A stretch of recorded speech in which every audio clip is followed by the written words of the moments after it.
पहिल्यांदा आपण प्राचार्य म्हणून आता अभिजीत सर म्हणाले, खरंच घनसंघ में आने के लिए लोग डरते हैं सर, परंतु हारा हूँ और डर से नहीं डरा हूँ। जो तपती धूप में खिला है वो तिलक माथे पर जीत का लगा कर ही चलेगा। और आदरणीय सर ने उनमें वो साहस था, कर पाए सर। तो संकल्प त्यावेळेस ती 135 झाडे आपली होरपळली होती, परंतु चोपडे सरांच्या त्या कार्यकाळामध्ये, आदरणीय कुलगुरू बाळासाहेबजी चोपडे सरांच्या कार्यकाळामध्ये नंतर आज शेकडो झाडे आज मोठी मोठी झालेली आहेत। तिथे सावली, पशुपक्षी आज सहारा आसरा घेत आहेत। आणि आज आमचं कॉलेज ग्रामीण भागातलं कॉलेज। नंतर आपण आलात सर, पहिल्यांदा आपण सायन्स सुरू केलं, नंतर आपण आलात, बेंच नव्हते, बेंचसुद्धा आम्हाला भाड्यानं घ्यावं लागत असायचे। 32-33 लाखाचे बेंच सर आपण केले।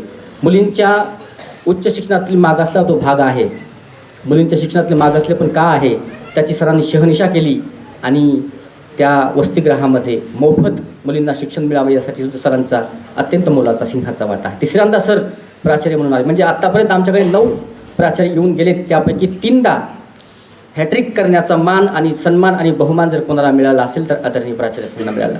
आम्ही भाग्यवान आहोत कि भली भई जो गुरु मिल्या नहीं तो होती हानि, दीपक दृष्टि पतंग जो पड़ता पूरा ज्ञानी। और सच में सर आपने वो साहस से शिक्षा के इस पावन क्षेत्र में आपने पावनता के साथ कार्य किया। मुझे पता है आज के दौर में डंकी की चोट पर अभिव्यक्ति का खतरा उठाना और अनुशासन में काम करना इतना आसान नहीं है, परंतु आँख में आँख डालकर आप न डरते हुए न हारते हुए आप आगे बढ़ते गए।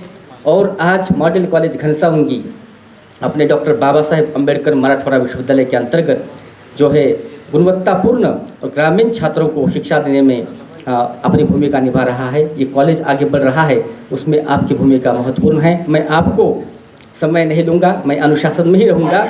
मैं आपको मॉडल कॉलेज घनसंघ के सभी शिक्षक, शिक्षकेतर कर्मचारी, सभी छात्र छात्राओं की ओर से आपको तहे दिल से आपको शुभकामना देता हूँ। ये हमारा सौभाग्य रहा कि आपका संग, आपका सानिध्य हमें प्राप्त हुआ।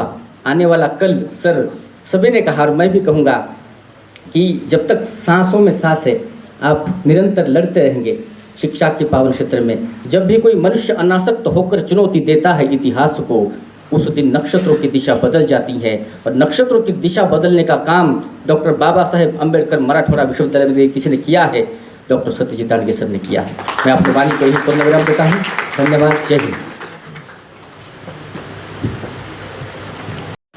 फक्त सरांचा आणि माझा जो म्हणजे मला जी सरांच्या बाबतीत अनुभव आला, मी सरांचा एमफिलचा विद्यार्थी आहे, ते मी अनुभव फक्त 1 मिनिटातच शेअर करतो। काय असतं, संशोधक विद्यार्थ्याला वाटतं की लवकरात लवकर आपलं एमफिल PhD व्हावी, पण सरांचा एक आग्रह असायचा, माझा विद्यार्थी कुणी त्याच्या कामाच्या बाबतीत संशय व्यक्त व्हायला नको। आता देशमुख सर पण आहेत, देशमुख सर आणि मी तेव्हा सोबतच एमफिल करत होतो। सरांनी इतकं घासून घेतलं आणि इतकी शिस्त सरांकडे, जेव्हा म्हणजे दुपारून जायचं, सरांनी जी वेळ दिलेली असेल बाहेरच थांबावं लागेल, सरांकडे कोणी असेल, वेळेला गेलं सरांनी बरोबर प्रॉपर वेळ द्यायची। सर ज्या वेळेला जे सांगितलं तेवढं जर केलं तर नंतर मला सरांनी इतकं रिराईट करायला लागले, मला वाटायचं सर का माझ्याकडनं काय अपेक्षित करतायत। पण एक असा अनुभव आला नंतर, सरांना हैदराबादला सरांना आठवणीत असेल की नाही, STCला जायचं होतं आणि सरांनी इतकं काम छान करून घेतलं माझ्याकडनं की शेवटी सरांनी मला सांगितलं, फड तू सगळं आण, मी आता डायरेक्ट सहाय्य करतो। आणि सर मला पण अभिमान आहे की तेव्हा श्यामसुंदर वाघमारे सरांची PhD झालेली होती। प्रत्येक विद्यार्थ्याला सर सांगायचे वाघमारे सरांचा थिसिस पहा तुम्ही, मला पण त्यांचा थिसिस। त्यानंतर मला इतका अभिमान वाटला की सर प्रत्येकांना सांगायचे की तुम्ही फडचा थिसिस पहा एमफिलचा। आणि सरांनी जे काही शिकवलं सर, त्या टीचर्समधले जे कॅरेक्टर आहेत ना, ते आज म्हणजे शिक्षकांची जी चारित्र्य आहे त्याच्यावर थोडंसं लोक आज समाजाचा देखील जरा दृष्टिकोन बदलत आहे। पण तुम्ही आपल्या हव्यातीत आयुष्यभर ती जी शिकवण दिली ती आम्ही प्रकर्षाने माझ्या आयुष्यात अंमलात आणू। संकट काळात देखील सर प्रत्येकाला खऱ्या अर्थाने जी गरज असते ते मनोधैर्य देण्याचं काम सर करायचे। सर जितके कडक दिसतात ना तितकेच ते मऊ आहेत, ह्याचा मी प्रत्यक्ष अनुभव घेतलेला आहे। सर तुम्ही रिटायर नाहीत, आमच्यासाठी सतत आयुष्यभर प्रेरणास्थान आहात। Thank you very much sir.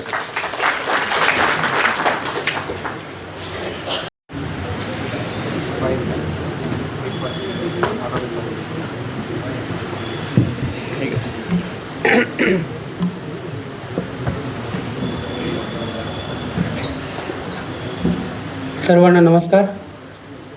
मी काय तुमच्यासारखा PhD धारक विद्यार्थी नाही आहे सरांचा, पण सरांचा MAचा विद्यार्थी आहे. मी सुरुवातीपासून वाट बघत होतो की माझं नाव कधी येईल, आणि शेवटी मला बोलण्याची संधी दिली आहे. पण काय बोलावं, किती बोलावं हा प्रश्न आहे. तर मी सरांना मनापासून खूप खूप शुभेच्छा देतो. MAचा एका ते प्रयोग सातत्याने करताना आम्हाला दिसायचे, कधी चांगलं बोलून, कधी प्रेमाने, कधी रागवून, पण तो चेतक बदल करून घ्यायचे. मला वाटतं की कदाचित शिक्षकाचा हाच एक गुण असतो की जो शिक्षकाला शिक्षक बनवत असतो. आणि त्या गुणांमुळे सर आज त्या गुणांमुळे सरांचा परिचय आम्हाला होतो. आणि सरांनी असंच सातत्यानं आम्हाला मार्गदर्शन करावं, भले आमच्यावर चिडावं, रागवावं, पण मार्गदर्शन करत राहावं. सरांची नोकरीतून सुटका होती, कामातून होत नाही आहे. सर मार्गदर्शक म्हणून आम्हाला पुढेही लाभतील अशी अपेक्षा करतो. रजा देतो. मला वाटते माझा शेवटचा आहे, बरोबर आहे सर? शेवटचा आहे, त्याच्यामुळे मला 4 मिनटं 5 मिनटं द्या. मी सरांचा PhDचा विद्यार्थी नाही, त्याच्यामुळे माझा तसा काही अनुभव नाही आहे. आणि मी आमचे भगवान सर, भगवान बैनाडे, आम्ही सरांच्या पहिल्या, दुसऱ्या, तिसऱ्या बॅचचे विद्यार्थी. आम्ही सरांच्या कुठेतरी होतं की नाही म्हणून ते सरसुद्धा आम्हाला इंग्रजीतच शिकवायचे आणि आम्हाला ते समजायचं नाहीच ते. मग आम्ही पुन्हा सरांना सर ते थोडंसं आम्हाला सोप्या भाषेत समजावून सांगा असं त्यांना आग्रह करायचो. सर सांगायचे. आम्ही इथे हॉस्टेलला राहायचो, सर क्वार्टरला राहायचे. आम्ही तेव्हा सरांच्या घरी आम्ही नेहमी जायचो. मॅडम असायच्या, आम्ही गेलो घरी की मॅडम आम्हाला चहा घेतल्याशिवाय, नाश्ता घेतल्याशिवाय कधी जाऊ द्यायचं नाही. कारण मी तेव्हा विद्यार्थी होतो, बाहेर गावून आलो होतो, मी नागपूरवरून आलो तिथं शिकायला आलो होतो. त्याच्यामुळे आम्हालाही तसं कोणी नव्हतं. शिरसाट सर आम्हाला एका वर्षाने पुढे होते, त्यांची ओळख आम्हाला नंतर झाली, थोड्या वेळा, काही दिवसानंतर. पण सुरुवातीला दांडगे सरच आमच्यासोबत होते. सांगितलं की सर पुरोगामी विचाराचे आहेत वगैरे वगैरे. सरांचा एक उपक्रम आहे, सरांना भारतीय संविधानाविषयी फार प्रेम आहे आणि आमच्या त्या पत्रामध्ये, मानपत्रात आम्ही त्याचा उल्लेख पण केलेला आहे.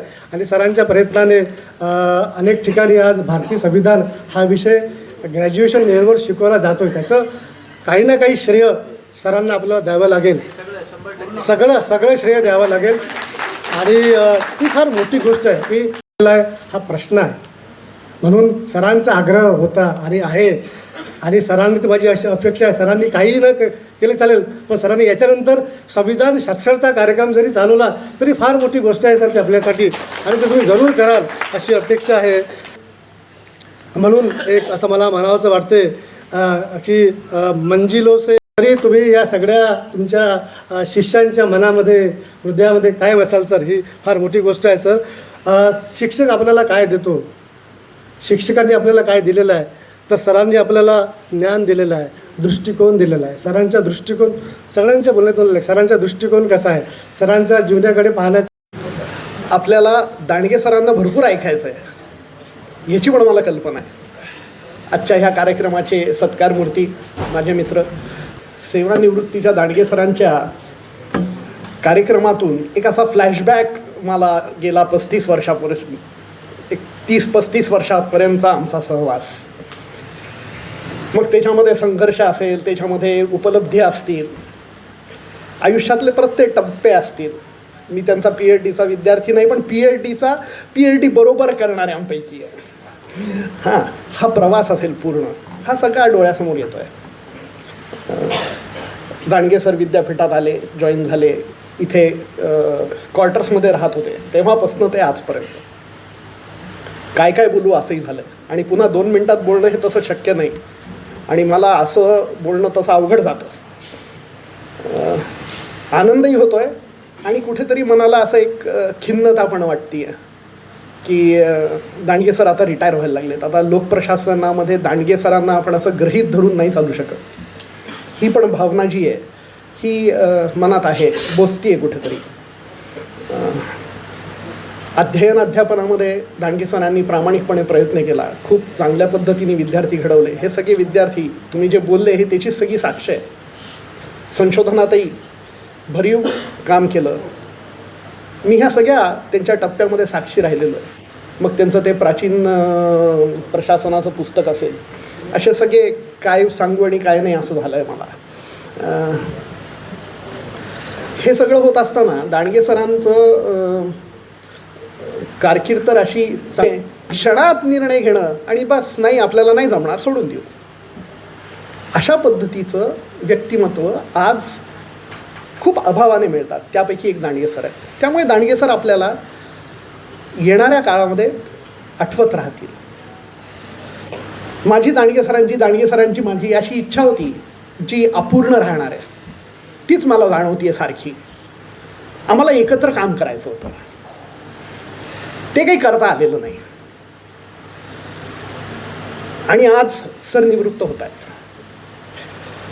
आता माहीत नाही ते जसं यांनी शेअर सांगितलं आमच्या मित्रांनी, तसं मलाही शेअरचं काय म्हणतात त्याला सपोर्ट किंवा त्याचं I have to resort to a share असं वाटायला लागलं आहे की अब जाते है बुत कदे से मीर फिर मिलेंगे जब खुदा साथ लाया, अशी माझी भावना आहे. मी माझ्या या मित्रांना असंच खूप चांगलं दीर्घ आयुरारोग्य लाभावं अशी सदिच्छा व्यक्त करतो आणि त्यांच्या कुटुंबांना आणि त्यांना त्यांची जी काही बकेट लिस्ट असेल ती त्यांनी पूर्णत्वास न्यावी, त्याला त्यांच्या कुटुंबाने सुद्धा मदत करावी अशी इच्छा व्यक्त करतो. त्यांना खूप खूप शुभेच्छा. धन्यवाद.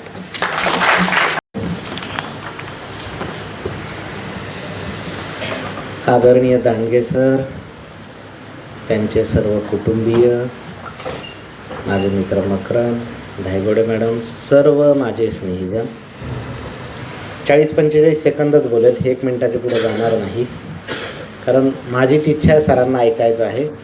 2च गोष्टी सांगतो फक्त की ज्या त्यांच्या अनुभवात भर टाकतील, बाकी नाही सांगत मी. आज याच्यामध्ये 4 लोक बसलेले आहे जिथून आम्ही सरांच्या जास्त जवळ गेलो. तो नागपूरचा CPA कॅम्प.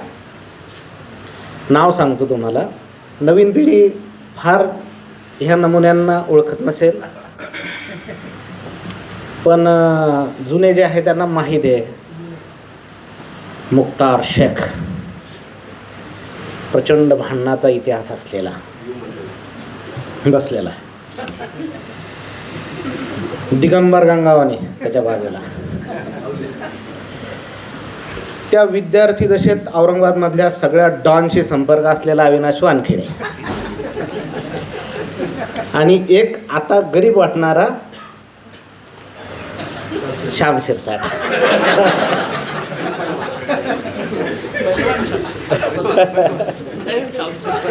म्हणजे त्यावेळेस आणि 2 असे नमुने होते जे इथं नाही आहे, त्यांचा त्याच्यामुळे उल्लेख करणार.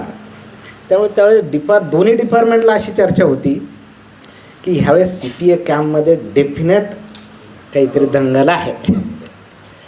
जाताना सगळे आम्ही, कारण काय एकमेकाला असं प्रभुत्वाचं हे होतं ना, मुख्तार शेख मोठा की श्याम शिरसाट का दिगंबर गंगावाने का अविनाश वानखेडे. जाताना फार याच्यात गेलो, येताना एका लाईनमध्ये सरळ होणार. दांडगे सर सोबत होते.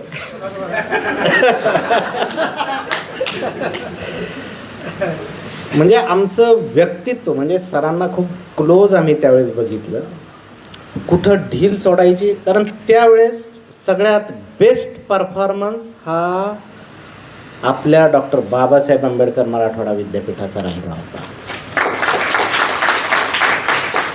एक बांधून ठेवण्याची जे कसब आहे प्रशासनाची ते त्यांच्यामध्ये होते.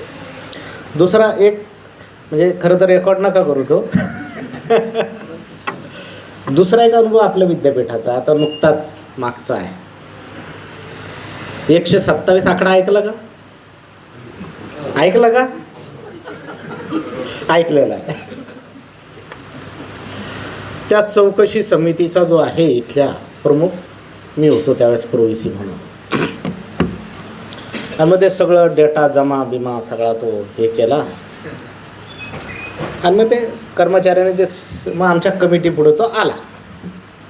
मग एक हे प्रकरण अमुक अमुक जबाबदार, हे प्रकरण याला हे जबाबदार.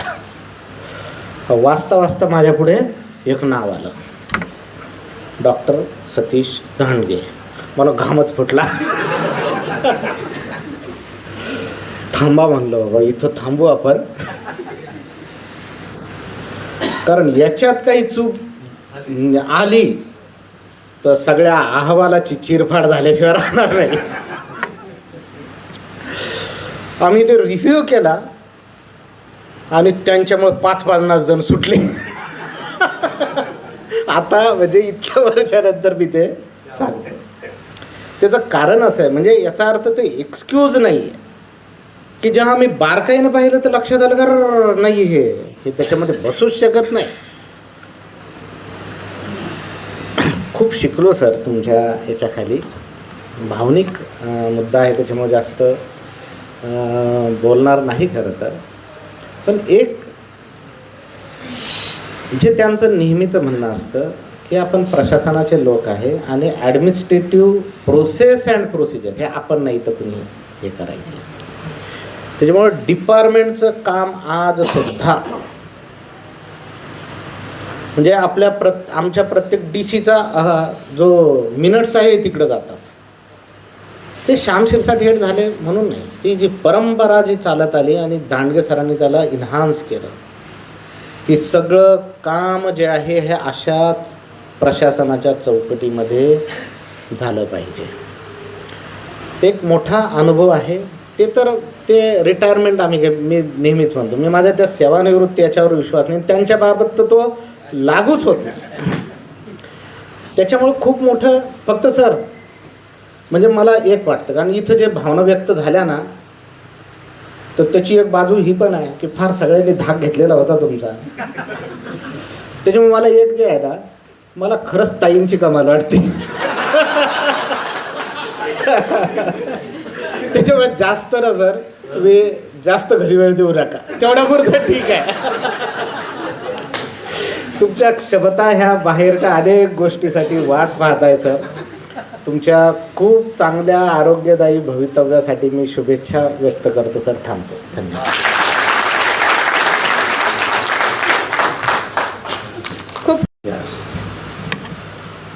आदरणीय सरांना सन्मानपत्र आम्ही सर्व विद्यार्थ्यांनी दिलेलं आहे. प्रति गुरुवर्य डॉक्टर सतीश दांडगे सर, वरिष्ठ प्राध्यापक डॉक्टर बाबासाहेब आंबेडकर मराठवाडा विद्यापीठ, छत्रपती संभाजीनगर. समाजवादी, धर्मनिरपेक्ष, मानवतावादी या संवैधानिक नीतिमूल्यांशी कटिबद्ध होत परिवर्तनाच्या लढ्यातील संत गुरु महापुरुषांच्या समतामूलक निर्माण करण्यासाठी उभारलेल्या लढ्यातील संघर्षसज्ज झालेला आपला प्रवास आम्ही जाणतो व आपल्या विद्यार्थ्यांनी या पाऊलवाट्यावर चालावे यासाठी आपण अथक प्रयत्न करत आहात हे देखील आम्हाला माहिती आहे. आपण 11 ऑगस्ट 1992 रोजी राष्ट्रमाता कला वाणिज्य आणि विज्ञान महाविद्यालय जालनापासून शिक्षण क्षेत्रात पाऊल टाकले. यानंतर डॉक्टर बाबासाहेब आंबेडकर मराठवाडा विद्यापीठात 1996 पासून सहाय्यक प्राध्यापक, 2002 पासून सहयोगी प्राध्यापक, तर 2010 पासून प्राध्यापक व 2022 पासून वरिष्ठ प्राध्यापक असा आपला प्रेरणादायी शैक्षणिक प्रवास आहे. आपल्याचे विभाग प्रमुख शाल, जेवण याऐवजी ग्रंथालयासाठी पुस्तके पद्धती राबवली. यामुळे 3000पेक्षा जास्त ग्रंथ ग्रंथालयात आहेत. संशोधक विद्यार्थी यांच्यासाठी बायोमॅट्रिक हजेरी आपण सुरू केली. आपल्या मार्गदर्शनाखाली 9 PhD आणि 42 MD यशस्वीपणे सत्कार करण्यासाठी मी सर्व व्यासपीठावर उपस्थित मान्यवर आणि आजी माजी विद्यार्थी यांना अशी विनंती करतो की त्यांनी विभागातर्फे डॉक्टर सतीश दांडगे सर आणि त्यांच्या सहकुटुंबाचा सत्कार करावा. सर्व विद्यार्थ्यांतर्फे आणि लोक प्रशासन विभागातर्फे करण्यात आलेला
की सर्वांनी सरांचा वैयक्तिक भाषण झाल्यानंतर करावा.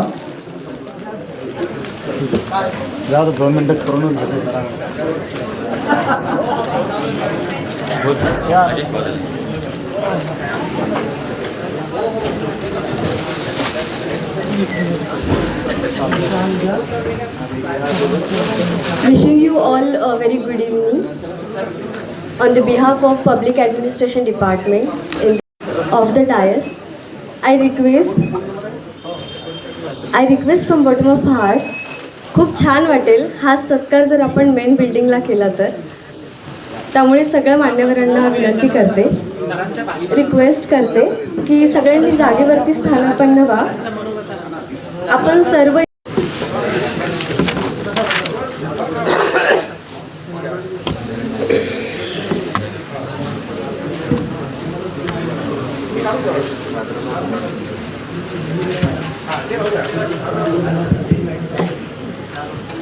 सर्वप्रथम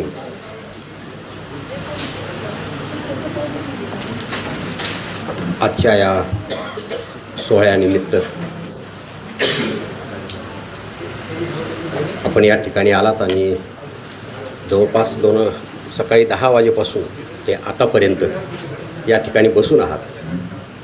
त्याबद्दल मी आपणा सर्वांचे मनापासून धन्यवाद व्यक्त करतो. आता किती बोलावं असं खरं तर मला होतं आहे. 30 वर्ष विद्यापीठामध्ये बोलत आलो, विद्यार्थ्यांना बोलत आलो, विद्यापीठ प्रशासनाला बोलत आलो, जिथे मला काही प्राधिकरणांच्या माध्यमातून संधी मिळाली तिथेही बोलत आलो. मित्रांचे, विद्यार्थ्यांचे आणि विद्यापीठाचे प्रश्न सोडविण्याची संधी मला त्या ठिकाणी प्राप्त झाली. मला थोडंसं म्हणजे आम्हाला सर्वांना डिपार्टमेंटला आम्ही जेव्हा बसत होतो तेव्हा एक 3 दिवसापूर्वी असं वाटत होतं की या आजचा जो कार्यक्रम आहे याचं काय होईल. एक 3 दिवसीय शासकीय दुखवटा आणि तो दुखवटा समोर असल्याच्या नंतर आता कॉन्फरन्स आम्हाला पोस्टपोन करायची आहे आणि त्या पद्धतीने ती आम्ही केली. नेक्स्ट डे आहे, दुसरा दिवस आहे आणि वर्कशॉप लावायचा आहे. माझ्या नेहमीप्रमाणे आणि सवयीप्रमाणे मी परत एकदा श्यामला म्हटलो की अरे यार एक काम करणं, दोन्ही पोस्टपोन करून टाक, आपण नंतर कधीतरी घेऊ. तर ते सगळ्यांना कदाचित माझा स्वभाव माहिती आहे. त्याचं उत्तम उदाहरण संदीप आहे, श्याम आहे. म्हणजे श्याम म्हणजे दोन्ही श्याम आहेत. तसं जितेंद्र आहे. आणि ते खरं आहे की ते गळ्यात घंटी कोणी बांधायची, तसा श्याम, सुशील सातत्याने. आणि त्यांनी संदीपला बरोबर गाठलं. संदीपला म्हणे बाकीच्या गोष्टी ते तुम्ही बघायच्या, कार्यक्रमाचं आयोजन जे आहे ते करण्याचं काम आम्ही करू. आणि काल दुपारच्या वेळेस एक फोन आला श्याम वाघमारेचा आणि सुशीलचा. तर मला म्हणे की सर ड्रेस कसा घ्यायचा. म्हटलं ड्रेस कसा घ्यायचा. आता मला प्रश्न पडला की ड्रेस घेण्याचा काय संबंध आहे. कार्यक्रम आपला उद्याचा आहे आणि आपला असं निरोपाचा आहे आणि मग त्याच्यामध्ये ड्रेसची काय गरज. बरं, हे सगळे शहाणे विद्यार्थी कुठे, तर त्या ड्रेसच्या दुकानामध्ये. आणि फोन मला तिथून करतायत की सर काय करायचं. शेवटी मी म्हटलं अरे बाबा असं काही करायचं नाही आपल्याला, हे सगळं बाजूला करा. तर ते म्हणे नाही ठीक आहे ना सर, ठीक आहे केलं. आणि मग जे करायचं त्यांना तेच केलं, कारण की ते स्वभाव माहिती आहे की हे काही असं हो म्हणणार नाही आहे. मग संध्याकाळी परत एक श्यामचा फोन आला 7:30-8च्या दरम्यान आणि मला म्हटलं की सर असा कार्यक्रम घेतो आहे, संदीपही आमच्यासोबत आहे. म्हटलं अरे वा चांगली गोष्ट आहे. मग म्हटलं ते संदीप म्हटला की आता मी बोलतो. म्हणजे मग संदीपनं हातात मोबाईल घेतला आणि संदीप म्हटला सर ते आपल्याला उद्या फेटे बांधायचे. म्हटलं यार मी कधी फेटा बांधला नाही, म्हणजे कोणाला मी थोडं जवळही केलं नाही लवकर, तर फेटा बांधायचा प्रश्नच नाही. पण संदीप म्हटला की नाही सर उद्या फेटा बांधायचा. म्हटलं नाही रे मला फेटा वगैरे काही बांधायचा नाही. ते म्हणे ठीक आहे म्हणे सर काही हरकत नाही, पण आपण फेट्याचा कार्यक्रम ठेवू. असं म्हणून आपला तो फेट्याच्या कार्यक्रमावर गेला. आता कदाचित यांना स्वभाव माहीत असल्या कारणामुळे आणि मलाही असं वाटलं की आता जमलं, यानं नाही म्हटलं आपणही नाही म्हटलं, पण ते म्हटलं की मला फेटा बांधायचं म्हणजे बांधायचं आहे. सकाळी मला वाटलं हे विसरून गेले असते. हे पठ्ठे रात्री माझ्याकडे आहेत बरं 10च्या दरम्यान, दोघं तिघं. आणि मग इकडच्या तिकडच्या सगळ्या गप्पा झाल्यात, पण सगळ्या बारीक बारीक गोष्टी काही सांगितल्या नाहीत. पण नंतर सकाळी परत फोन आला मरेचा की सर कधी 10 सव्वा 10ला निघू, त्याप्रमाणे आलो. आता फार काही तर त्यांना ते जमत नव्हतं, पण त्याच्यात एक वैशिष्ट्य होतं की यावेळेस मात्र ते संदीपला गाडीमध्ये घेऊन आले आणि संदीपच्याच गाडीमध्ये आले. आल्याच्यानंतर मग ते संदीपनं परत ते फेट्याचं, मी म्हटलं फेट्याचं जाऊ दे आपण बघू. तर पहिले फेटा घरातूनच फेटा बांधायचा आणि तिथून मला इथपर्यंत आणायचं, असा एक पहिला त्यांचा प्लॅन. आता तो विस्कळीत होतोय असं दिसायला लागल्याच्यानंतर संदीप म्हटलं की ठीक आहे सर, ठीक आहे सर. आता म्हटलं प्लॅनप्रमाणे मी चाललो, पण माझ्यापेक्षा जास्त प्लॅन संदीप करतोय. इथे येऊन बसलो, कार्यक्रम सुरू होता, कार्यक्रम व्यवस्थित चालला. म्हटलं आता फेट्याचं संपलेलं आहे आपलं. आणि मग दरम्यानच्या काळामध्ये बघतो तर आमच्या सुविद्य पत्नी ज्या आहेत त्या काही आतमध्ये आल्या नाहीत. 2 मुली आल्या, मुलगा बाहेर आहे, त्या बाहेर आहेत, आई आतमध्ये आहे. म्हटलं आता एक नेमकं काय. पठ्ठ्यानं बरोबर तिकडे बाहेरच ठेवलं आणि फेट्याचा कार्यक्रम तिकडे सुरू केला. आतमध्ये आल्याच्या नंतर मला म्हटलं की सर ते तिकडं ताईला फेटा बांधतायत, हे झालं की तुम्हाला बाहेर यायचं आहे. ही जी मनापासून तळमळ विद्यार्थ्यांची आहे, हे बारीक बारीक एखाद्या शिक्षकाच्या बारीक बारीक पैलूला समजून घेण्याचा जो प्रयत्न आहे, तो कदाचित तुम्ही आता या ठिकाणी जे काही सांगायचा प्रयत्न केला त्या माध्यमातून माझ्यासारख्याला असं वाटलं की आपण जे दिलं आणि जे कौटुंबिक नातं या सर्वच विद्यार्थ्यांसोबत, म्हणजे ते माझे संशोधक विद्यार्थी होते म्हणून नाही, इथे शिक्षण घेणारा प्रत्येक विद्यार्थी, जो माझा विद्यार्थी राहिला तो आणि जो माझा विद्यार्थी राहिला नाही तो, म्हणजे काही अशी आहेत की ज्यांना अजून खूप काही बोलायची इच्छा आहे, जे MA झालेले आहेत, इतर विषयामध्ये देखील झालेले आहेत, आणि त्यांना माहिती आहे की सरांकडे गेला म्हणजे त्या प्रश्न मिटला. आणि तो मिटवण्याच्या दृष्टिकोनातून सातत्याने प्रयत्न जे आहेत ते आपल्या माध्यमातून विद्यार्थ्यांना समजून घेऊन, तुमचे प्रश्न समजून घेऊन आणि ते सोडवण्याचं काम मी त्या ठिकाणी सातत्याने करत गेलो. पण सगळ्यात मोठं जे मकरंद पैठणकर सरांनी या ठिकाणी मांडलं तो म्हणजे ॲकॅडमिक भाग, शैक्षणिक क्षेत्र. शिक्षणामध्ये चढउतार माणसाच्या लाईफमध्ये, आयुष्यामध्ये खूप मोठ्या प्रमाणामध्ये येतात. आणि मकरंद पैठणकर हा असा व्यक्ती आहे की ज्याने सगळे माझे चढउतार बघितले. इव्हन इथपर्यंत की सातत्याने त्या बारीक बारीक गोष्टीवरची चर्चा देखील मकरंदची माझ्या केबिनमध्ये असेल, कदाचित कधी घरी असेल, कधी नाईक सरांच्या केबिनमध्ये असेल, हे सातत्याने होत गेले. पण एक मात्र मी ध्यास सोडला नाही, आणि तो म्हणजे शिक्षण देण्याच्या बाबतीमध्ये आणि प्रॉपर शिक्षण देण्याच्या बाबतीमध्ये. त्याच्यातून कदाचित काही विद्यार्थ्यांना सुरुवातीच्या काळामध्ये रागही आला. कदाचित काही विद्यार्थी, जसं काही आपण तर पासआउट झालेला असाल माझ्याकडून MPhil किंवा इतर PhD वगैरे अवॉर्ड झालेला असाल, काही विद्यार्थी असे आहेत की ते निघून गेलेत. एक विद्यार्थी असा आहे की आपण म्हणून ती सांगायला काही हरकत नाही की मला एक प्राध्यापक विद्यापीठामध्ये भेटला आणि मला म्हणे सर की मी तुमचं नाव रोज ऐकतो. म्हटलं कोणाकडून ऐकतो. तर त्याने मला एका विद्यार्थ्याचं नाव सांगितलं, म्हणजे हा तुमचा विद्यार्थी आहे आणि मी ज्या कॉलनीमध्ये राहतो त्याच कॉलनीमध्ये तो असतो, आणि आम्ही सातत्याने म्हणजे सकाळी किंवा संध्याकाळच्या वेळेस आम्ही मॉर्निंग वॉकला किंवा इव्हिनिंग वॉकला असतो. वॉकला असल्याच्या नंतर तो विचार करतो, म्हणजे तो मला सांगतो की अमुक अमुक विषय असेल तर या विषयाकडे दांडगे सरांनी कसं बघितलं असतं. म्हणजे आश्चर्य मला असं वाटलं की अरे मी तर फक्त इथेच शिकवतोय ना. पण आपण जेव्हा विद्यार्थ्याला आपल्या विषयाच्या बाहेर जाऊन जेव्हा काही पैलू देण्याचा प्रयत्न करतो किंवा काही सांगायचा प्रयत्न करतो, माझ्या दृष्टिकोनातून खऱ्या शिक्षक तोच आहे. आणि जो तुमच्या या भावनेतून मला या ठिकाणी परत एकदा कॉन्क्रीटली असं म्हणता आलं की मी जे काही 30 वर्षामध्ये या ठिकाणी देण्याचा प्रयत्न केला तो अत्यंत उपयुक्त होता आणि योग्य स्वरूपाचा होता. हे खरं आहे की आपण नवरत्न वगैरे मी म्हणतो आणि आजही प्रयत्न केला, आणि म्हणून मी आता अभिमानाने सांगत असतो की माझा डंका कुठपर्यंत आहे तर जम्मूपर्यंत आहे. मला वाटतं की सर हे आपलं श्रेय जे आहे ते फार मोठं आहे. म्हणजे घडवताना आपण कशा पद्धतीनं घडवतो. मी फार काही कॉन्फरन्सला वगैरे बाहेर राज्यामध्ये फार गेलो नाही, फार कमी कॉन्फरन्सेस राज्यामध्ये जाऊन मी पूर्ण केल्या. पण माझ्या विद्यार्थ्यांना विचारावं की कॉन्फरन्स आली की मी त्यांना म्हणत होतो की पेपर तयार करा. पेपर तयार करत असताना पूर्ण बारकायांनी पेपर तयार करून घेतला, आणि पूर्ण पेपर तयार केल्याच्या नंतर विद्यार्थ्याला म्हटलं की जा आता पेपर प्रेझेंट करून या. विद्यार्थी पेपर प्रेझेंट करायला जात होता. सुशील त्याचं फार उत्तम उदाहरण आहे. कोकणमध्येच गेला, केरळमध्ये गेला. पहिलाच पेपर केरळमध्ये जाऊन त्याला मांडायचा होता, आणि मला म्हटलं सर ते केरळमध्ये आणि इंग्लिशमध्ये फार अवघड जाईल. मी म्हटलं काहीच अवघड जात नाही, तू जा त्या ठिकाणी आणि तुझा पेपर प्रेझेंट कर. तिथे गेल्याच्या नंतर त्याला जे एक्सप्लोजर मिळालं ते अत्यंत उपयुक्त आणि अत्यंत चांगलं होतं. आल्याच्या नंतर ज्या पद्धतीने त्यानं मला ते सगळं सांगितलं त्या पद्धतीने तो नंतर घडत गेला आणि आयुष्यामध्ये जे काही छोटे मोठे मार्गदर्शनाच्या माध्यमातून त्याला आम्हाला घडवता आलं. मी एकट्यानं घडवलं असं मी म्हणणाऱ्यांपैकी नाही. मकरंद पैठणकर असतील, श्याम सिरसाट असतील किंवा आम्ही सगळे नाईक सर असतील आणि आम्ही सगळे जी मंडळी आहोत, आमच्या माध्यमातून ज्या ज्या गोष्टी आम्हाला त्यांना सांगता आल्या त्या सांगायचा प्रयत्न त्याला आम्ही केला. आणि ते खरंच आहे की तो जेव्हा SB कॉलेजला पाठवायचं ठरलं, मकरंद पैठणकरांनी मला सांगितलं की आपल्याला एक इंग्लिशमध्ये टीचिंग करणारा पाहिजे. आता फार अवघड गोष्ट आहे ते तसं एखादा विद्यार्थी आपल्याला पुढे करणं. आणि मग त्या परिस्थितीमध्ये सुशीलला म्हटलं की अरे तुला SB कॉलेजला इंग्लिशला शिकवायला जायचं आहे. तर सुशील पहिले सुरुवातीला म्हटलं सर कसं, पण ठीक आहे म्हणे, तुम्ही म्हणता तर जाईल. आणि सुशील तिथे गेला.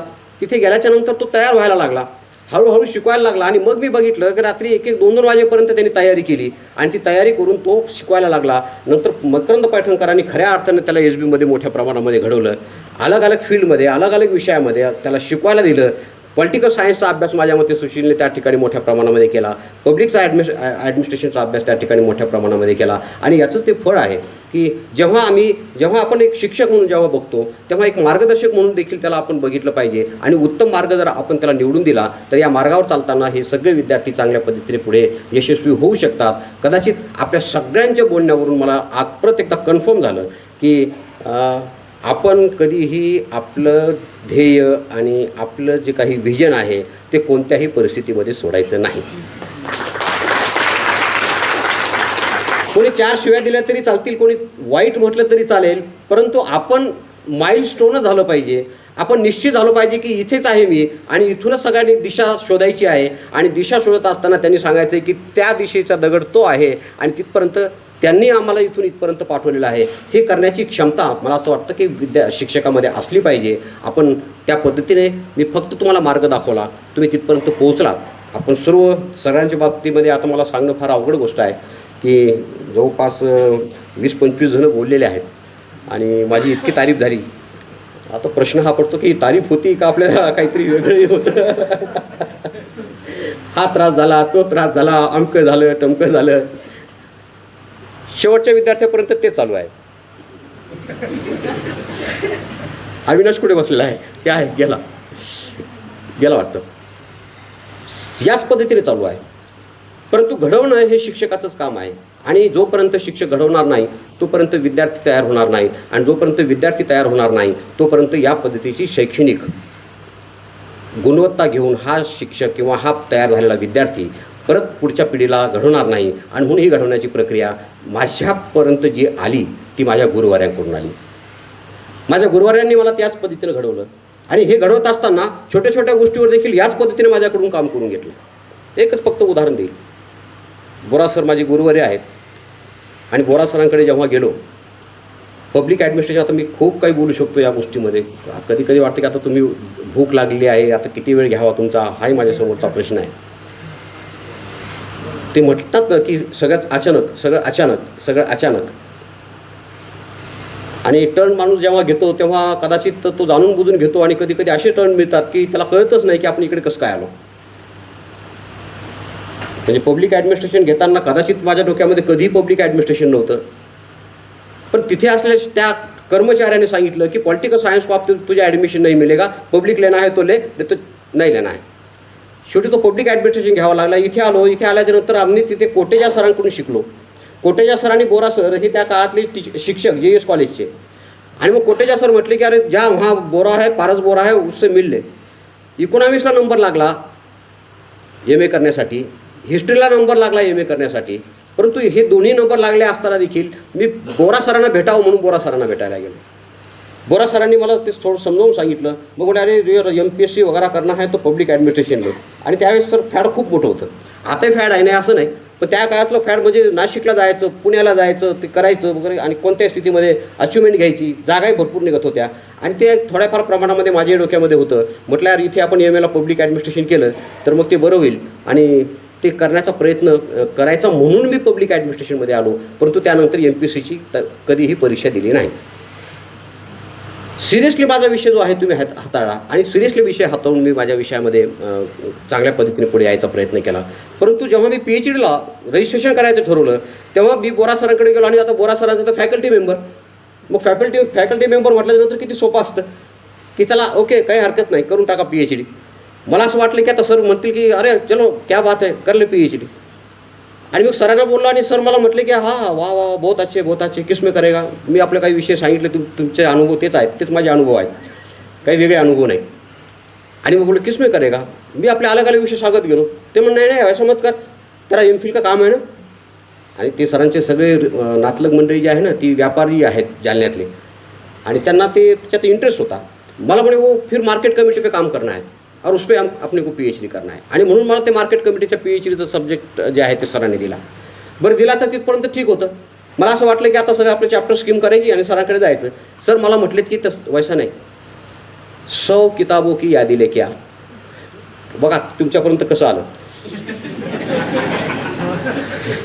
म्हणजे तुमच्यापासून जे आता शिक्षक आणि मार्गदर्शक असतील ते जावं पाजरावं. कारण की याच्यातूनच विद्यार्थी घडतो आणि ते ज्ञानी विद्यार्थी जोपर्यंत घडत नाही तोपर्यंत मला असं वाटतं की ते उत्तम मार्गदर्शक आपल्याला तयार करून मिळत नाहीत किंवा ते घडत नाहीत. आणि बोरा सरांनी मला एक उत्तम मार्गदर्शक म्हणून या ठिकाणी तयार करण्याचा प्रयत्न केला.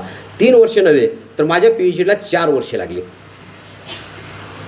4 वर्ष सरांनी माझ्याकडून काम करून घेतलं आणि 4 वर्षाच्या नंतर मला आप ठीक आहे आप सबमिट करेंगे. आणि मग माझा PhDचा थिसिस जो आहे तो सबमिट झाला. अनुभव यासाठी कथन करायचा आहे की आपण जे सगळं मला या ठिकाणी या ठिकाणी माझ्याबद्दल जे काही मांडलं तो नक्कीच त्याच पद्धतीने कदाचित मी आपल्यासोबत वागलो. परंतु त्याच्या पाठीमागे कोणताही स्वार्थ कोणतीही वेगळी भूमिका कोणताही वेगळा उद्देश हा कधीही नव्हता आणि आज देखील नाही. आज देखील जेव्हा मी तुमच्यासोबत जेव्हा केव्हा तुम्ही भेटतात तेव्हा मी आजही असंच पहिला प्रश्न विचारतो. आता तुम्ही कसे आहात. आता तुम्ही काय करत आहात. आता तुम्ही कुठपर्यंत पोहोचलेला आहात.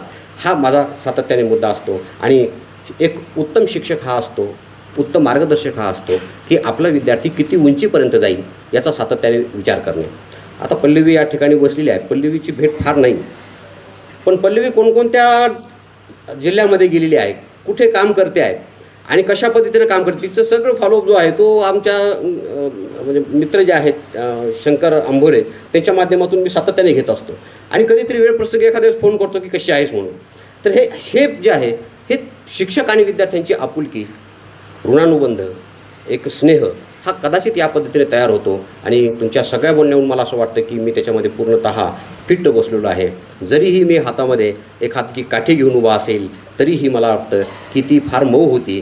ती अंगावर कोरडे टाकणारी नव्हती परंतु ज्ञान देणारी मात्र नक्की होती असं मला तुमच्या या सगळ्या मान्यते या ठिकाणी जाणवतं. आणि कदाचित हे सगळं करताना मी जेव्हा प्रशासनामध्ये कामं केली तेव्हा त्या प्रशासकीय कामामध्ये देखील आपल्या डिपार्टमेंटचं वैशिष्ट्य आहे पब्लिक ॲडमिनिस्ट्रेशन हा विषय आहे. आपल्या डिपार्टमेंटचं पब्लिक ॲडमिनिस्ट्रेशन हा विषय आहे. पब्लिक ॲडमिनिस्ट्रेशनचा शिक्षक कसा असावा तो भारताला तो प्रशासनामध्ये उत्तमात उत्तम देणारा असावा असं माझं मत आहे. आणि त्यासाठी सातत्याने माझ्यासारख्याने देखील तेच प्रयत्न केलेत. आणि मी नेहमी म्हणत आलो तुम्ही जे म्हटलात की अडचणीमध्ये अडचण असली की सर जातात आमकं ढमकं टकं एकदम सत्य आहे. पण कोणत्या जोरावर जातात तर फक्त एकच जोर आहे आणि तो म्हणजे पब्लिक ॲडमिनिस्ट्रेशन. मग पब्लिक ॲडमिनिस्ट्रेशन जर तुम्ही ज्ञान घेतलेलं असेल प्रॅक्टिकलमध्ये त्याला कसं आणता येईल याचा प्रयत्न जोपर्यंत तुम्ही करणार नाही तोपर्यंत तुमच्या ज्ञानाला काही अर्थ उरत नाही. आणि म्हणून मी चॅलेंज घेण्याचं काम सातत्याने विद्यापीठाच्या पूर्ण ज्या ज्या ठिकाणी मला पाठवलं गेलं त्या ठिकाणी घेतलं. आणि मी सातत्याने तेव्हाचे जे व्हाईस चान्सलर असतील आणि ज्यांनी मला काम दिलं असेल त्यांना फक्त एकच सांगितलं की मला फक्त 6 महिने द्या. 6 महिन्यामध्ये मी तुम्हाला राईट करून देतो. आणि सातत्याने 6 महिन्यामध्ये ते काम एकदम व्यवस्थित करण्याचा प्रयत्न या ठिकाणी केला. हे पब्लिक ॲडमिनिस्ट्रेशन डिपार्टमेंटचं वैशिष्ट्य आहे. हे असं का बोलतो आहे. आता या ठिकाणी एका विद्यार्थी मित्राने सांगितलं की आता माझ्या याच्यामध्ये आलं तुम्ही जे मला काय म्हणतात त्याला की सन्मानपत्र दिलं त्या सन्मानपत्रामध्ये उल्लेख केलेला आहे की हे यासाठी येतं की माझ्या डिपार्टमेंटमध्ये जेव्हा मी पाहतो माझ्या सिनियरला जेव्हा पाहतो तेव्हा बोरासारखा व्यक्ती हा या विद्यापीठाचा रजिस्ट्रार आलेला आहे. नाईक सर सारखा व्यक्ती या विद्यापीठाला फार उंचीवर प्रशासकीय क्षेत्रामध्ये नेऊन सोडलेला व्यक्ती आहे. आणि तो वारसा ज्याला आपण म्हणू तो वारसा मी त्या ठिकाणी माझ्या परीने मला जितका पुढे नेता येईल तितका पुढे नेण्याचा प्रयत्न केलेला आहे. कोणत्या उंचीपर्यंत गेला पाहिजे ती उंची त्या शिक्षकाची उंची वाढवत असते. आणि म्हणून ही शिक्षकाची उंची जी आहे ती मला असं वाटतं की अशा विद्यार्थ्यांच्या, आपल्यासारख्या विद्यार्थ्यांच्या माध्यमातून ती नक्की मोठी होत असते. आणि मग शिष्य मोठा झाला की गुरु मोठा होत असतो असं म्हणतात. आणि म्हणून आम्ही देखील तुमच्यासोबतच मोठे होतो, इतकं मात्र आपण सातत्याने लक्षात ठेवलं पाहिजे. आणि तुम्ही जेव्हा वरच्या लेवलला जाऊन काम करतात तेव्हा आम्हाला देखील अभिमान वाटतो की जेव्हा पल्लवी काम करते, जेव्हा या ठिकाणी संदीप काम करतो, आणि जेव्हा त्याचे सगळ्या आम्ही त्यांच्या ॲक्टिव्हिटी बघतो, त्या बघत असताना मग आम्हाला अभिमान वाटतो की अरे आम्ही कोणत्या उंचीचे माणसं तयार केलेले आहेत. कधी कधी तुम्हाला सांगतो की ते डिसिप्लिन वगैरे सांगितलं की सर ते डिसिप्लिन थोडंसं कधी कधी बाजूला ठेवावं लागतं. त्याचे उदाहरण इथे देण्यासारखे नाहीत म्हणून मी काही ते उदाहरण देणार नाही. परंतु कामाची पद्धती जी आहे ती प्रशासनामध्ये पैलू ज्याला आपण म्हणतो ते पैलू कशा पद्धतीने असले पाहिजेत आणि कशा पद्धतीने ते करून घेतलं पाहिजे. कदाचित हे काही माझ्या कामाच्या पद्धतीमधून काही प्रमाणामध्ये कदाचित ते या विद्यार्थ्यांपर्यंत पोहोचले असतील आणि विद्यार्थ्यांनी ते उत्तम पद्धतीने आपल्या क्षेत्रामध्ये नेले असतील असं माझ्यासारख्याचं मत आहे. आणि म्हणून मला त्याचा गर्व देखील आहे की माझे विद्यार्थी आणि मला फॉलो करणारे आणि माझ्याबद्दल विचार करणारे, अशा पद्धतीने विचार करणारे सगळे विद्यार्थी. याचा अर्थ विरोधक आणि एखादा विरोधक विद्यार्थी असेल तर ते आपल्याला विरोध नसावा असं माझं म्हणणं नाही. ते असलं पाहिजे. शिकण्याची ती पद्धती आहे. आम्हाला शिकायचं असेल तर आम्हाला काहीतरी असा एखादा कोणतरी व्यक्ती पाहिजे की जो आमच्या विरोधामध्ये किंवा आमच्या बाबतीमध्ये काहीतरी वेगळं सांगतोय. सांगितलं म्हणजे आपल्याला कळतं की मी एकदम करेक्ट आहे आणि मग तो करेक्टपणा जो आहे तो अजून उत्तम करता येईल. मला असं वाटतं की या निमित्ताने आपण सगळ्यांच्या बाबतीमध्ये जे यातून आपण सर्वांनी वर्णन केलं त्याच्यावर मी फार काही या ठिकाणी छोट्या छोट्या गोष्टीवर फार काही आता बोलणार नाही. आपल्या सर्वांचं मी कृतज्ञता व्यक्त करू, विद्यार्थ्यांचं मनापासून धन्यवाद व्यक्त करतो. या सगळ्यामध्ये सगळे बहुतांश माझे विद्यार्थी असतीलच, 100% किंवा 80 to 90% या ठिकाणी माझे विद्यार्थी आहेत. परंतु यासोबतच या विद्यार्थ्यांमध्ये माझा मुलगा येऊन बसलेला आहे, माझ्या 2 मुली येऊन बसलेल्या आहेत, पहिल्या वेळेस आलेले आहेत. आणि माझी पत्नी देखील कदाचित 30 वर्षामध्ये पहिल्या वेळेस स्टेजला आणि मला बोलताना बघते आहे.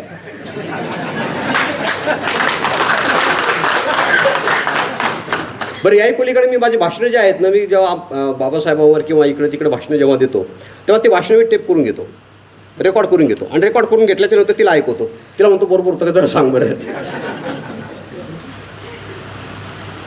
ती पहिल्या वेळेस मला ऐकते. आणि याहीपेक्षा मला आनंदाची आणि अभिमानाची गोष्ट आहे या संयोजकांच्या माध्यमातून, सर्व विद्यार्थ्यांच्या माध्यमातून, की मी ज्या ठिकाणाहून आलो, ज्या परिस्थितीमधून आलो, फार गरीब होतो असं म्हणणाऱ्यापैकी मी नाही. वडील महसुलामधले अधिकारी होते, तहसीलमध्ये काम करत होते आणि वयाच्या 45व्या वर्षी वडील वारलेत. मी त्यावेळेस 18 वर्षाचा होतो. आणि 18 वर्षाच्या कालखंडामध्ये वडील वारल्याच्या नंतर काय घराची अवस्था होऊ शकते हे आपण समजून घेऊ शकता.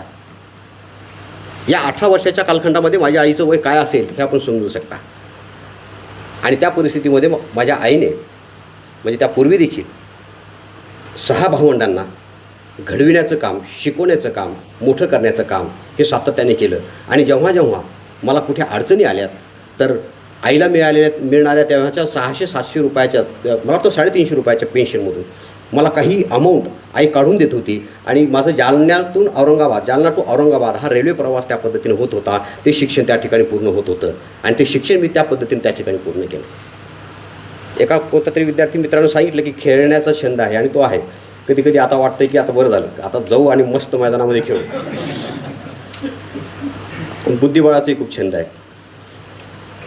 बुद्धिबळाचा डाव लावू आणि मग परत एकदा छानपैकी राजकारण करू. म्हणजे आता राजकारण करू म्हणजे काही वेगळं विचार करत बसू नका, कारण की आताच संदीप म्हटला की ते विधिमंडळ वगैरे दिसतंय. मुद्दा तो नाही. ज्या परिस्थितीमधून मी मोठा होत गेलो त्या परिस्थितीमध्ये मला घडवण्याचं काम आईनं केलं. आणि घडवत असताना मी या ठिकाणी येऊन पोहोचलो. आणि आज पहिली वेळ आहे की आई देखील स्टेजवर, माझ्या वयाच्या 7व्या वर्षी आई स्टेजवर येऊन माझं भाषण ऐकतं.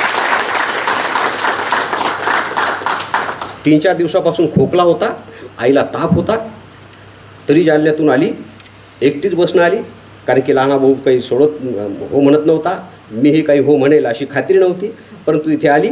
एकच कारण आहे, सातत्याने तिच्या मागे होती आणि म्हणायची की ते सतीशचं रिटायरमेंट कधी आहे. आणि अनेक वेळा कदाचित आईनं ते रिटायरमेंटची तारीख विचारली आणि शेवटी आपली निघून आली. ते आता ते एक सांगायला काही हरकत नाही सगळ्यांच्या समोर, काय आपण ते याचं औषध घेतो ना खोकल्याचं, ते एक झाकण घेतलं पाहिजे ना, तर ते आपली त्याला एक झाकण द्यायची तर आईने त्या दिवशी 2-3 झाकणं घेऊन टाकले. का तर माझा खोकला बरा झाला पाहिजे.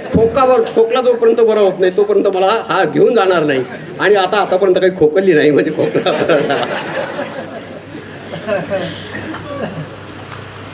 जिच्यामुळे घडलो, आज तिच्यासमोर आज शेवटचं भाषण देतो आहे. शेवटचं म्हणजे विद्यापीठामध्ये शेवटचं भाषण देतो आहे. याच्यासारखं आनंद आणि याच्यासारखं मोठंपण मला वाटतं कोणतं असणार नाही. आपण सर्वांमुळे हे मला या ठिकाणी प्राप्त झालं. आपण सर्वांनी माझ्या छोट्या मोठ्या अडचणीमध्ये जेव्हा कदाचित मी कुठे डिस्टर्ब असेल, मी खूप हसतो किंवा चेहऱ्यानं, मला असं वाटतं की त्या दिवशी तो शिक्षक खूप मोठा झालेला असतो.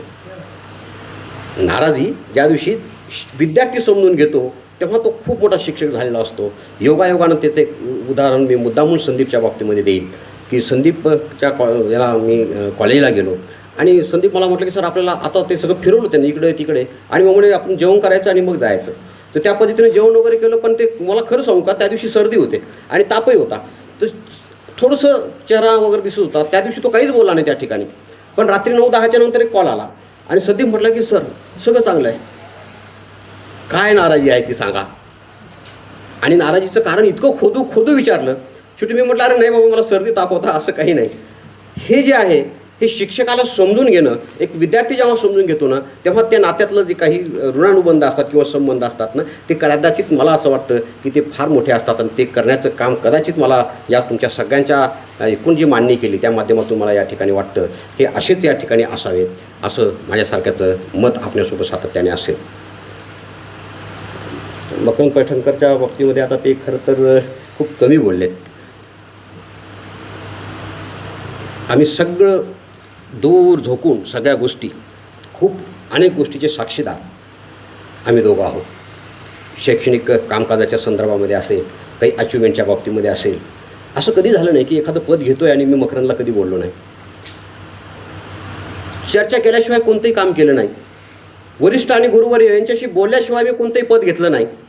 आणि कोणताही पत्रव्यवहार करायचा असेल आणि रोखठोक करायचा असेल तर रोखठोक करताना देखील या सर्वांना विचारल्याशिवाय मी तो रोखठोक त्या ठिकाणी केला नाही. कारण की जेव्हा आपण एखाद्या डोंगराला टक्कर मारतोय ना, त्यात प्रशासनाला जेव्हा टक्कर मारतोय ना, तेव्हा ते मारताना आपल्या शब्दातली ताकद देखील तितकीच त्या ठिकाणी असली पाहिजे. आणि कदाचित या सगळ्या गुरुवर्यांनी, मित्रांनी, सहकाऱ्यांनी ती ताकद मला त्या ठिकाणी दिली. आणि म्हणून त्या क्षेत्रामध्ये देखील मी एक मोठं काम जे आहे ते प्रामुख्याने या ठिकाणी करू शकलो. आणि नक्कीच मला गर्व आहे. आपण प्रशस्तीपत्रामध्ये तो उल्लेख देखील केला की संविधानाचा जो विषय आहे तो विषय आपण चांगल्या पद्धतीने आणू शकलो. पब्लिक ॲडमिनिस्ट्रेशनचे आपण सर्व आहोत. आणि म्हणून आपल्या डोक्यामध्ये सातत्याने ॲडमिनिस्ट्रेशन असलं पाहिजे, सातत्याने कायदा असला पाहिजे, सातत्याने संविधान असलं पाहिजे. आणि मग ते जेव्हा डोक्यात येतं तेव्हा त्याच्याबद्दल काहीतरी करण्याची इच्छा देखील आपली असली पाहिजे. आणि मला असं वाटतं की 2016मध्ये मी ते करू शकलो. आणि त्या माध्यमातून आज महाराष्ट्राने हा विषय ज्या पद्धतीने NEPमध्ये स्वीकारला तो आपण समजून घेतला पाहिजे. आणि मी कधी असंही म्हणतो की हा विषय महाराष्ट्राच्या त्या NEPमध्ये जात असताना अजून कोणाचं योगदान असेल ते योगदान देखील आपण समजून घेतलं पाहिजे. आणि ते योगदान जाते श्यामकडे. कारण की जेव्हा NEPचं स्ट्रक्चर तयार होतं आहे, सिलेबस तयार होतो आहे, तेव्हा त्या सिलेबसमध्ये सांगणारा तरी कोणी असला पाहिजे की नाही. की उगाच कोणीतरी म्हणलं की त्याला NEPमध्ये पब्लिक ॲडमिनिस्ट्रेशन आपलं कॉन्स्टिट्यूशन टाकून देऊ, असं होत नाही. परंतु त्या विभागाचा तो सदस्य होता, त्या कमिटीचा तो सदस्य होता. आणि माझं त्यानं आजपर्यंत मला कधी म्हटलं नाही की सर असं काहीतरी झालं असेल. पण मला तो आनंद आहे की असं ते सहज होत नसतं. मला मोठं करत असताना, एका शिक्षकाला मोठं करत असताना मला माझ्यासोबत जेव्हा चर्चा केल्या त्या चर्चेतून माझी तळमळ आणि माझं काम हे बघून श्यामनं कदाचित या सगळ्या विषयाला अजून मोठा आयाम देण्याचा प्रयत्न जो आहे तो केला. आणि महाराष्ट्रामध्ये आपलं डिपार्टमेंट आणि आपलं विद्यापीठ हे पहिलं विद्यापीठ आहे की ज्यांनी NEP महाराष्ट्रालाच नव्हे, कॉन्स्टिट्यूशन हा सिलेबस महाराष्ट्रातला नव्हे, नंबर 1 म्हणून महाराष्ट्राला नव्हे तर देशासाठी देखील महाराष्ट्र हे नंबर 1 करून ठेवलेलं आहे. म्हणून हे पब्लिक ॲडमिनिस्ट्रेशनचं योगदान या अर्थाने मला असं वाटतं की आपण समजून घेतलं पाहिजे. आपल्या माध्यमातून असेच काहीतरी वेगळ्या कल्पना समोर याव्यात आणि असंच काहीतरी वेगळं करावं. प्रशासनामध्ये जर गेलात तर प्रशासनामध्ये देखील उत्तम पद्धतीने काम करावं. आणि हे सगळं काम करत असताना काही गोष्टी मात्र पक्क्या डोक्यात ठेवाव्यात. कायदा, नियम, पॉलिसी याच्या बाहेर जाऊन आपण फार काही करू नये. उत्तमात उत्तम केलं तर उत्तमात उत्तम विद्यार्थी घडतो आणि मग तो विद्यार्थी जेव्हा घडतो तेव्हा त्याला डोळे हे आहेत की नाही हा मुद्दा येत नाही, परंतु आहे त्याच्यावर देखील एखादा विद्यार्थी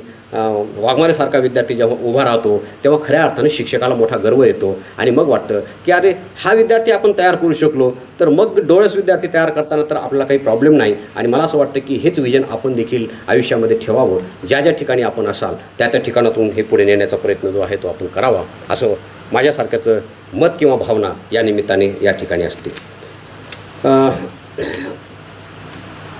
या ठिकाणी मॉडेल कॉलेजच्या प्राध्यापकांनी स्टाफने काही आलेत या ठिकाणी, त्यांनी देखील आपले 2 शब्द या ठिकाणी व्यक्त केले. 2-3 वेळेस मी काही केलं नाही, मी प्रशासनाचं काम केलं, मी काही केलं नाही, मी प्रशासनाची थिअरी जी आहे ती त्या ठिकाणी देण्याचा प्रयत्न केला. मग त्या थिअरीच्या माध्यमातून आपल्याला चांगलं उभा करता येतं हे डोक्यात ठेवून ते मॉडेल उभा करण्याचा प्रयत्न केला आणि ते आज या ठिकाणी येऊन बोलले. त्याबद्दल मला त्यांचं देखील मनापासून धन्यवाद या ठिकाणी व्यक्त करावा लागतो. कारण की 110 ते 120 किलोमीटर अंतरावरून या ठिकाणी खास मला आजच्या या कार्यक्रमाच्या निमित्ताने या ठिकाणी येणं आणि माझ्याशी बोलावं किंवा इथे येऊन माझं ऐकावं किंवा आपल्या सर्वांचं ऐकावं ही देखील फार मोठी गोष्ट आहे आणि ती या ठिकाणी आपण आलात आणि ही पूर्ण केली त्याबद्दल मी आपलं देखील या ठिकाणी धन्यवाद व्यक्त करेन. 2-4 मुद्दे मात्र मुद्दाम सांगेल. अनेक डिपार्टमेंट आणि अनेक ठिकाणी काम करता आलं. काम करताना मला जे काही चांगलं करता आलं ते चांगलं केलं. उत्तमात उत्तम जितकं करता आलं तितकं उत्तमात उत्तम केलं. काही नाराजी असू शकते, काही गोष्टी त्या ठिकाणी उभा राहू शकतात, त्या सर्व मी माझ्या मान्य करतो आणि त्या पूर्ण करण्याचा जो चांगला प्रयत्न केला तो देखील या ठिकाणी मी मान्य करतो. एक शेवटच्या टप्प्यामध्ये जाताना शिक्षक आहेत, विद्यार्थी आहेत, मित्र आहेत आणि हे सगळं असताना देखील काही अशीही मंडळी आहे की जी मला ऐकायला या ठिकाणी आली किंवा माझ्या या सत्काराच्या निमित्तानं या ठिकाणी आली. सुशीलचे आई वडील या ठिकाणी आहेत. गावावरून आले ते खास. मला सुशील सकाळी म्हटलं की ते गावावरून आलेले आहेत आणि कशासाठी आलेले आहेत तर तुमचा निरोप समारंभ आहे त्यासाठी ते आलेले आहेत. सुशीलचे मामा देखील या ठिकाणी बसलेले आहेत. ही देखील माझ्या दृष्टिकोनातून फार मोठी गोष्ट आहे की आपलं कॉन्ट्रीब्युशन कुठपर्यंत गेलं, आपण काय केलं याचं सर्टिफिकेट कदाचित या माध्यमातून आपल्यापर्यंत पोहोचतं. यासोबतच आमच्या त्रिभुवनताई या ठिकाणी बसलेल्या आहेत.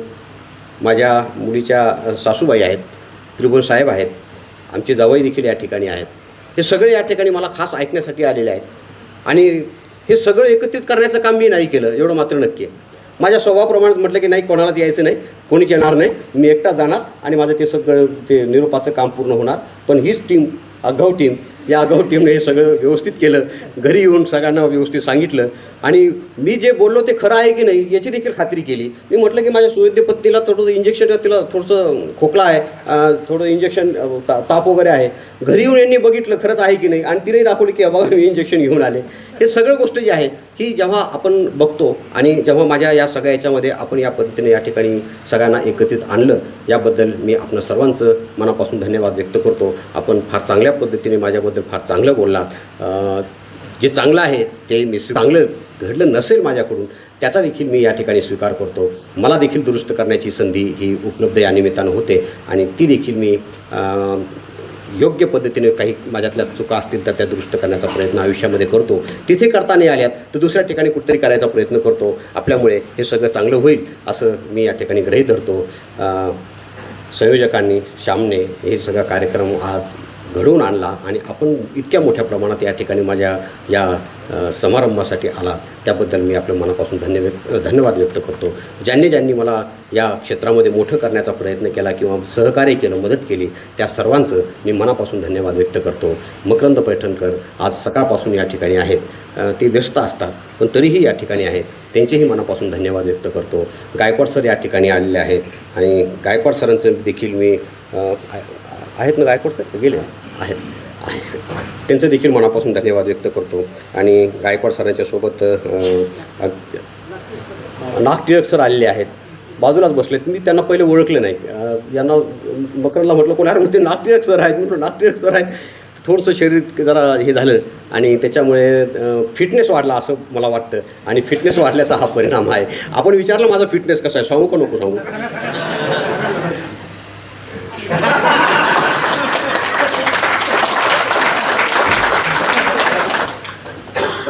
गोळी देणे, कोणतं औषध लागतं ते सांगणे, ते औषध व्यवस्थित देणे सकाळी म्हणजे उठलो नसेल तर ते मला वॉकला पाठवून देणे. जेवायचे टाईम टेबल मात्र मीच लावलेला आहे की कधी जेवायचं आणि कधी नाही. ते प्रयोग माझ्या पद्धतीने केले आणि त्या प्रयोगाचा परिणाम आणि तुमच्यासोबत दिवसभर राहतो ती ऊर्जा जी मला मिळते आणि पॉझिटिव्ह ऊर्जा जी मिळते त्या घेऊन मी सायंकाळी 6-7 वाजेपर्यंत काम करतो. आणि मी सातत्याने एक म्हणत असतो, मी म्हणत नाही, माझ्या गुरुजींनी मला सांगितलं म्हणून मी तुम्हाला सांगतो. जरा शिंदेची आठवण आहे सर ती. जरा शिंदे सर 1998ला रिटायर्ड झाले आणि 98 रिटायर झाल्याच्यानंतर ते जेव्हा राऊंड मारत माझ्या केबिनपर्यंत आले आणि माझ्या केबिनमध्ये बसले. निक्कम सर आणि मी बसलेलो होतो. सहज आम्ही त्यांना विचार करावा आता आपण गेल्याच्यानंतर.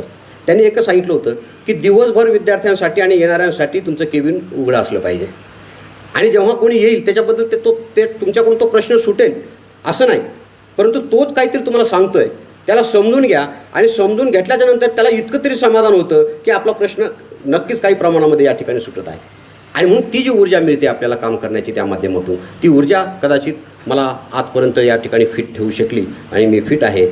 BP अजून नाही, शुगर अजून नाही, अशा अनेक गोष्टी आहेत की ज्या फिट ठेवण्याच्या दृष्टिकोनातून मी सातत्याने आयुष्यामध्ये करत गेलो. आपण देखील त्याच पद्धतीने ही इतकी ऊर्जा जरी घेऊन ते काम केलं तर मला असं वाटतं की फिटनेस वाढेल. आता बकल म्हणाले की घर पे जाके जमा की आप क्या सुरू करतो क्या वॉक वगैरे, तर असं नाही, परंतु फिटनेसच्या काही गोष्टी असतात आणि आम्ही सगळे त्याच पद्धतीने वागतो. मोकळेपणा ठेवावा.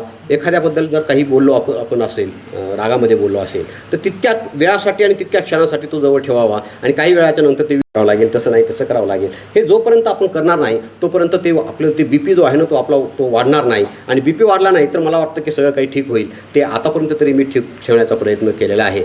इथून पुढे देखील आयुष्यामध्ये जेव्हा तुमची माझी कुठे भेटगाठ होईल आणि केव्हा काही 4 गोष्टी करण्याचा योग तुमच्यासोबत येईल तेव्हा मात्र मी नेहमी तत्पर असेल. असंच प्रेम आणि असंच स्नेह तुमचा यापुढे देखील माझ्यासोबत असेल एवढं मात्र मी या ठिकाणी व्यक्त करतो. आपण सर्वांनी या ठिकाणी माझं जे काही औचित्य केला त्याबद्दल मी आणि माझे कुटुंब आम्ही सर्व आपले मनापासून धन्यवाद व्यक्त करतो. माझे 2 शब्द या ठिकाणी संपवतो. धन्यवाद.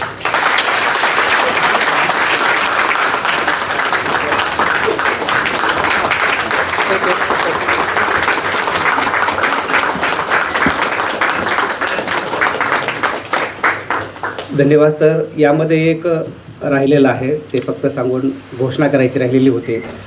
आदरणीय प्राध्यापक डॉक्टर सतीश दांडगे सरांच्या नावाने या डॉक्टर बाबासाहेब आंबेडकर मराठवाडा विद्यापीठातील लोकप्रशासन विभागात जो सर्वप्रथम BAला येईल, UG लेवलला येईल, त्यासाठी आपण पारितोषिक आपण डिक्लेअर केलेलं आहे. आपण त्याची पावती फाडलेली आहे, त्याची प्रोसेस केलेली आहे. आदरणीय भारत गोरे सरांनी ही सर्व प्रोसेस त्यांनी त्यांच्या याच्यामध्ये केलेली आहे. आपण ते पैसे भरलेले आहेत. तर येणाऱ्या वर्षामध्ये प्राध्यापक डॉक्टर सतीश दांडगे पुरस्कार अशा नावानं हा पुरस्कार आम्हाला सगळ्या विद्यार्थ्यांमार्फत घोषित करताना आम्हाला आनंद वाटत आहे. आपण सर्वांनी समर्थन करावे. त्याच्यामध्ये शिंदे यांचे सुद्धा 50,000 रुपये ठेवून तसा तुम्हाला सर्वांना माहीतच आहे ना, असं पारितोषिक आपण या ठिकाणी ठेवलेलं आहे. या गुरु शिष्यांचं म्हणजे भारत गोरे आणि शिंदे यांनी हे सगळं प्रयत्न केलेले आहेत. तर हे सगळं आपल्या विद्यार्थ्यांच्या माध्यमातून हे आपण हे केलेलं आहे. तर आपल्या सर्वांच्या वतीने मी या ठिकाणी आभार मानतो. धन्यवाद. धन्यवाद सर. सर आपल्या सर्वांनी स्थानापन्न होऊन घ्यावे. सर आपल्या शब्दांनी झालेली आहे, सगळ्यांना भुका लागलेले आहे याची कल्पना आहे. 1-2 मिनटात आपण या कार्यक्रमाची सांगता करू.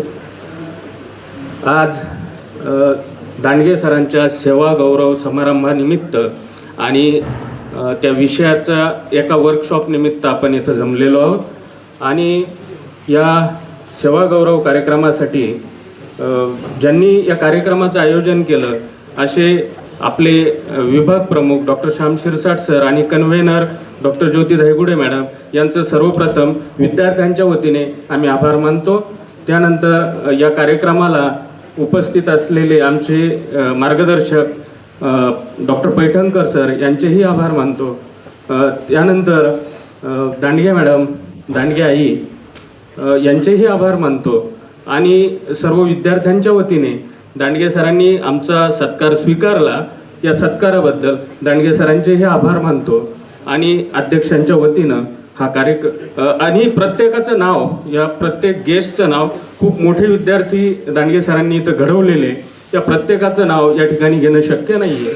या आलेल्या प्रत्येक विद्यार्थ्यांचं मी विभागाच्या वतीने आभार मानतो आणि अध्यक्षांच्या परवानगीने हा कार्यक्रम संपला असं जाहीर करतो. माजी विद्यार्थ्यांनी जेवणाचा कार्यक्रम ठेवलेला आहे, प्रत्येकाने जेवून घ्यावं, जेवल्याशिवाय कुणीही जाऊ नका. धन्यवाद.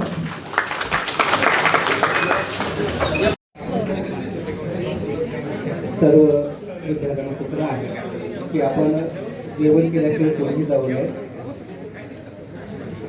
सर्व आजी माजी विद्यार्थ्यांना विनंती आहे की त्यांनी सभागृहाच्या बाजूला जेवणाची व्यवस्था करण्यात आलेली आहे. आपण जेवल्याशिवाय कोणीही जाऊ नये.